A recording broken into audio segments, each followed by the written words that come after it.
Cherif jàngat bi tey li ko soxal muy TER bi di train express régional ak ñaareelu phase bi muy ñaareelu pàcc bi nga xam ne banque publique d'investissement moom moo ko financé. waaw muy bailleurs yi nga xamante ni barki dem mu jàng nañ ko ci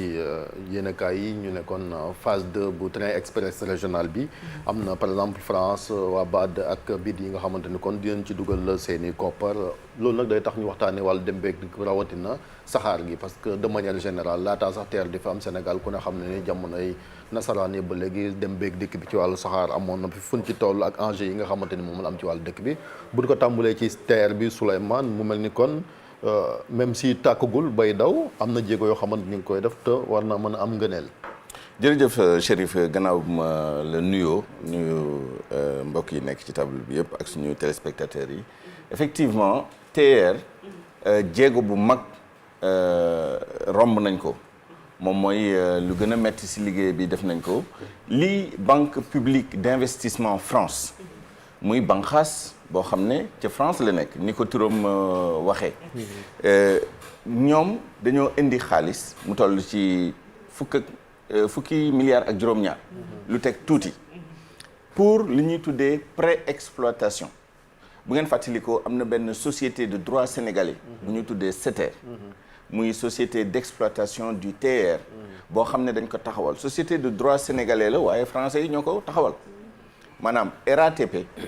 ak SNCF ñoom ñoo booloo ak État du Sénégal bien évidemment taxawal société anonyme boobu ñoom ñooy toppatoo doxal TER bi bu tàmbalee waaye dafa am lu ñuy tuddee phase de pré-exploitation ak phase d'exploitation. lan mooy différence. alors pré-exploitation bi normalement 6 mois lay durer ba tey ci exploitation bi la waaye régime bi moo nekkul benn SNCF ak RATP dañoo déggoo ci ni juróom benn weer yu njëkk yi dafa am nu ñu doxalee parce que tamit am na ay réglages ñu war a def parce que projet bu complexe la train bi bu commencé daw dafa am yu bëri yoo xam ne il faut ñu nattaat ko xoolaat ko et cetera pré-exploitation lay nekk bu demee ba pare ñaar ñooñu ñooy continuer exploiter waaye day jóge ci benn régime dem ci beneen régime loolu nag la banque publique d'investissement France financé pour mu tàmbali mu ñëw yokk ci financement bu mag a mag bi nga xam ne commencé woon nañ ko ci projet TER bi dégg ngeen chiffres yi déggooguñu ci benn chiffre waaye officiellement 1 milliard d'euros la maanaam 566 milliards de francs CFA 656 milliards de francs CFA moom mooy budget initial bi léegi nag am na yu bëri yu ci tegu benn bi mooy bi président ne faw mu inauguré ko le 14 janvier 2019 bi mu ko defee xam nga laaj na ñu accéléré woon ñu bëri te bu boobaa da ngay yokk nit da ngay yokk xaalis te yooyu dafa am coût ñëw na tegu ci coût bi projet bi am na retard te ku ne retard ne surcoût am na yu ci tegu projet bi buñ ne budget initial jënd train yi la defar rail yi defar caténaire bi nga xam ne moom mooy câble portant yi ak fil conducteur yi indi électricité bi bien que train bi électricité ak diesel mais yooyu yëpp ay yu bëri la daal liggéey bu bëri waaye waxuñu woon indemnisation des personnes affectées par le projet indi wuñu woon surcoût yi essai looloo indi ñii ne 1 milliard d'euros ñii ne 1000 milliards ñii ne ëpp na sax 1000 milliards tout dépend est-ce que da ngay calculer première phase bi wala deuxième phase bi parce que 2 phases la Dakar Diamniadio AIBD est-ce que da ngay boole ci budget bi les indemnisations est-ce que da nga ciy boole surcoût yi nga xam ne compression projet bi pour mu mën ko inaugurer le 14 janvier 2019 wala retard yi nga xam ne am na ci loolu yëpp daal du ñàkk nii ki nga xam ne mooy APIX ñoom ñooy maître d'ouvrage projet bi dinañ ñu ci mën a wax lu mu ci mën ci doon c'est très important de savoir que ni financement bi essentiellement wax nga bailleurs yi ci nekk yi Banque africaine de développement presque 200 milliards Banque islamique de développement ñoom tamit plus de 196 197 ñoom ñaar État du Sénégal 120 sans compter léegi BPI et cetera xaalis bi takku na lool mu des nag ñu xam ndax jar na ko wala jaru waaw non rentabilité bi c'est alors il faut faire attention par exemple État du Sénégal ñoom bu ñu wax dañ naan taux de rendement interne socio-économique parce que rentabilité financière dafa am aussi externalité positive yi nga xam ne projet bi daf koy am ci économie loolu tamit mat naa bàyyi xel c'est important ñu xam ne Sénégal lu indi projet bi qui est un grand projet au sens vraiment le plus important du terme c'est l'un des plus grands projets du plan PSE Sénégal Dakar particulièrement tey ñu ngi 3 600 000 personnes 2030 on prévoit qu'on sera 5 millions de personnes tali yi xat na tali yi doyul oto yi doyul difficulté transport yi bëri na ba taxoon na il fallait que ñu indi ay projet yoo xam ne day désengorger yokk mobilité urbaine yokk koom-koom bi parce que mobilité urbaine bu amee rek koom-koom am dox nit ñi aussi di voyager dans des conditions quand même parce que service public la nit ñi tamit war nañu am qualité de service boo xam ne c'est un minimum parce que ku ñu ne kaay dugg ci train boo xam ne dafa am climatiseur am wifi et cetera moo la gënal dugg ci oto boo xam ne xëy na bu xuusee ci ndox sax c'est tànk tooy donc loolu moom mooy aspect socio-économique bi nga xam ne vraiment pertinence bi mu ngi fi pertinence globale bi aussi parce que TER mënoo ko analyser isolément il faut nga boole ko ak BRT boole ko aussi restructuration réseau bi ñuy def nii moom mooy tali yi nga xam ne dañ koy defar pour muy rabattre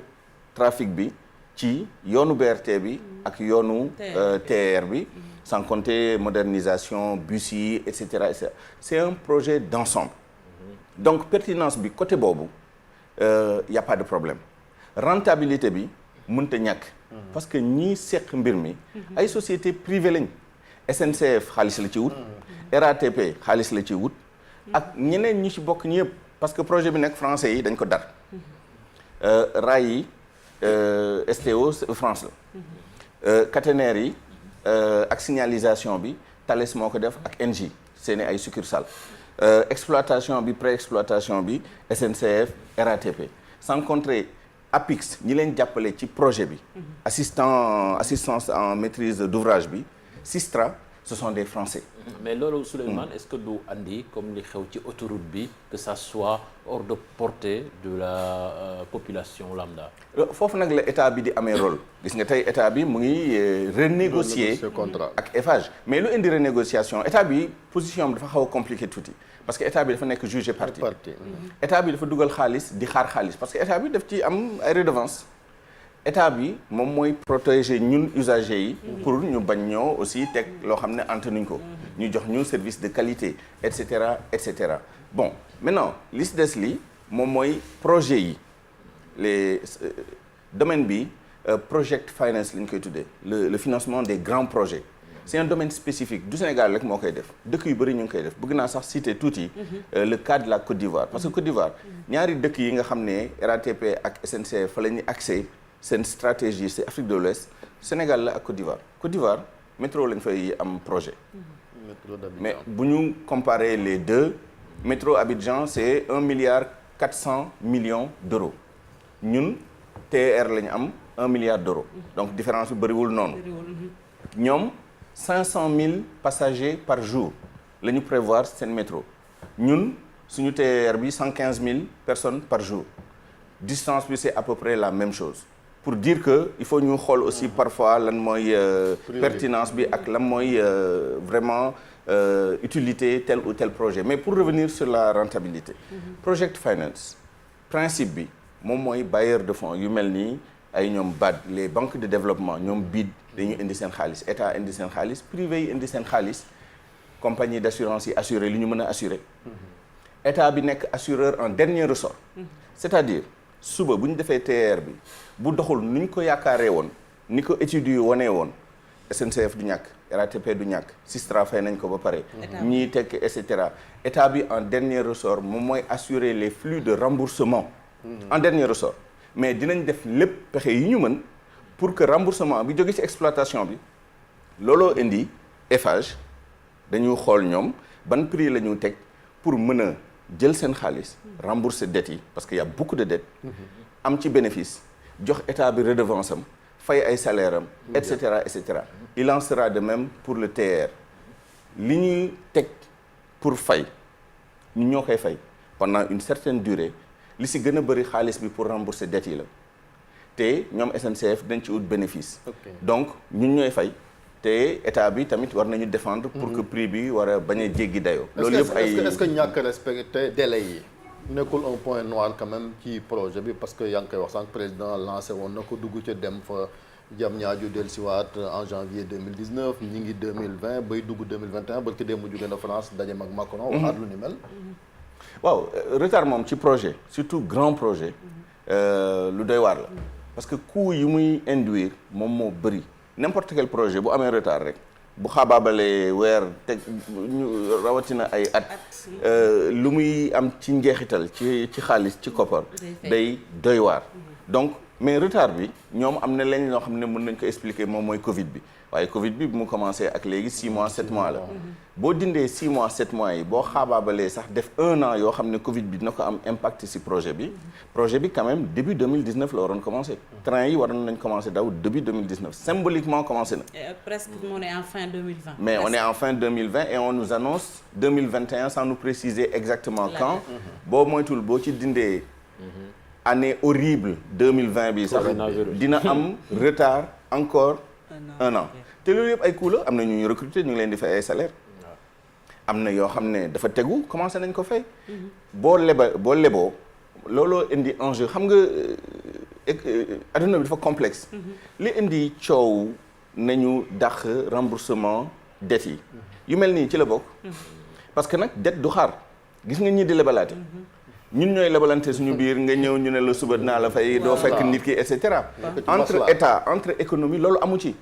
bés boo xaabaabale benn weer boo xam ne fayoo ko bor bi nga xam ne France moo la ko lebaloon bu ëllëgee boo demee bourse Londres wala nga dem club de Londres wala club de Paris naan da nga fay wuti xaalis doo am dara wa illa booy am dañ naan la yow ñu ngi la doon lebalee 2% waaye gannaaw yow sa fay wóor léegi 15% lañ lay defal taux d'intérêt donc tu es obligé de prendre parfois. exactement tu prends en tout cas pour revenir à la Côte d'Ivoire loolu tam day permettre ñu comprendre genre projet yi Côte d'Ivoire voilà ce que la France a fait avec la Côte d'Ivoire et il faut que Sénégal wax ñu ndax France loolu la def ak ñun dañoo am lu ñu tuddee foofu contrat de désendettement et de développement France def ne Côte d'Ivoire da nga ma yoreel xaalis da nga may rembourser xaalis boobu boo ma ko rembourser ma jox ko ay entreprise française parce que loolu mooy condition bi ñu ñëw defal leen seen métro est-ce que Sénégal France daf ñu wax ni rembourser leen ñu suñu dette ak xaalis bi ngeen ñu rembourser boobu ñu defal leen projet TER waaye condition bi moom mooy contrat yi entreprise française yi rek ñoo koy def lu mat a laaj la parce que ni entreprise française yi daree projet bi Alstom moo ñu jaay train comme ni mu ko waxee sànq raay yi ñoom ñoo ko defar caténaires yi ñoom ñoo ko defar études yi ñoom ñoo ko def exploitation bi ñoom ñoo ko def pré-exploitation bi ñoom ñoo koy tàmbali donc il faut ñu xam qu'est-ce qui justifie ça bien que ñële moom ay banque foo dégg banque mooy lebal naa la da nga may rembourser donc BPI aussi c'est la même chose waaye lii indi sociétés françaises yi vraiment daree projet bi nii lan mooy conditionnalité yi derrière parce que malheureusement les contrats on les voit jamais y compris le contrat de FH man bëggoon naa ñu wax ci saxaar gi xëy na bala ñoo jeexal de manière générale parce que waxoon nañ ko au début ni mu amewoon njëriñ ak ni mu doon relier les villes muy le train mais dafa mel ni c'est vrai que ñi ngi am terre mais amul benn pexe pour jéem a relancer au moins le chemin de fer pour économie bi gën a dox li TER nangoo def ci raay moom mooy gannaaw TER bi dañ ko defar parallèlement ak raay bi fi nekkoon bu njëkk am na benn voie bu ñu bàyyi mooy voie métrique bi moom mooy raay yu njëkk yi parce que TER bi voie standard la mais boobu la ñu bàyyi pour le transport de marchandises xëy na ñu ngi bàyyi xel ni un jour dinañu relancer train bi te loolu mënta ñàkk tey boo seetee ni Conakry Guinée ak Bolloré ñu ngi liggéey ci benn projet boo xam ne raay buy jógee port Conakry dem Bamako la te ñëpp xam nañ ni transport marchandise raay moo ko jig parce que cherul am na ay yenn produits pondéreux yoo xam ne mënoo ko dugal ci camion wala boo koy dugal ci camion day metti lu mel ni clinker buy jóge fii di dem Bamako lu mel ni booy jël ay calcaire wala yu mel noonu yooyu mënoo ko transporter ci ay camion donc suñu raay bi faut ñu dekkalaat ko am na nag société am na Dakar Bamako ferroviaire petit train bleu mu ngi fi woon man maa ngi dogg yëg ni société anonyme les grands trains du Sénégal amoon na moom mooy kii remplacé Moussa Diop tey Dakar Dem Dikk moom moo ko doon jiite waaye écosystème boobu yëpp ban jeexital la am ci réseau bi parce que tamit même bu ñu bëggee dekkilaat raay bi tey nit ñi dëkk nañ ci emprise yi train bi fu mu doon jaar nit ñi jël nañ ko def ko ay kër ñii teggi nañ raay yi ak yi kenn xamul donc c'est un point critique mënoo def tey transport multimodal te boole woo ci raay mu yëbbu ci bu baax parce que dëkk yi gën a développé yi sax bàyyi wuñu raay masamalaak dëkk yu mel ni ñun ñi nga xam ne dañ ko soxla pour suñu koom-koom pour marchandises yi di mën a déplacé wu pour personnes yi tamit di mën a déplacé wu waaye li nit ñi jàpp ci projet bi bien que pertinence économique bi kenn du ko laam-laamee il fallait que ñu yokk capacité de transport de personnes et de marchandises au Sénégal il fallait que ñu moderniser ko waaye est-ce que soxla woon nañ jël TER à ce prix-là à ce niveau-là est-ce que méngoo na ak dundiinu nit ñi suñu mode de vie yi tey à quoi ça sert benn train buy jógee man Thiaroye la soxee ko bien que Sacré-Cœur la dëkk mais Thiaroye la soxee ko man Thiaroye Gare bu train bi ñëwee foofu nga naan ma da nga ma ko climatiser fayal 1000 francs wala 1500 falaa koy bàyyi dox nank dem ci Njaga Njaay bi wala dem ci clando bi ñëw xëj na boo ma ko defaloon train boo xam ne 500 lay fay xëj na amul climatiseur waaye bu ñu ubbee fenêtre yi siège yi c'est confortable du kii dañoo yaakaar ni projet bi dafa surdimensionné même bu nekkee ni état dafa ne day anticiper te bëggal nañ Sénégal li gën ci àdduna bi waaye Sénégal xëj na tollagul foo xam ne dañoo soxla lu gën ci àdduna bi ci yenn anam yi c'est la continuité de la création d'une ville à Diamniadio c'est clair Souleymane ñu lay sant bu baax di la gërëm jërëjëf ni ñu koy defee saa su nekk soo ñëwee ci àjjuma ji da ngay indi jàngat bu am solo ñu koy jaajëfal bu baax Souleymane bàyyi ko mu wéyal liggéey bi on te souhaite un très bon week-end. Merci beaucoup. Bon week-end à tous, bon week-end à nos téléspectateurs. À tout à l'heure pour l'édition de 12h sur la radio Futurs Médias. tey ajuma nag dama koy leb waaw. Macha Allah. kon Souleymane bon à lundi sur la radio et à lundi voilà à vendredi inchallah ci info du matin jàngat bi Souleymane la ci daan àndal bu waxtu bi su ma saan jot nag daf ñu daan gunge mais tey Ibou Diouf daf ñu indil invité culture ñu fas yéene waxtaane ak invité culture bi mais laata loolu dañuy dem ci li ci tali bi doog dugal Ibou Diouf ak gan gi.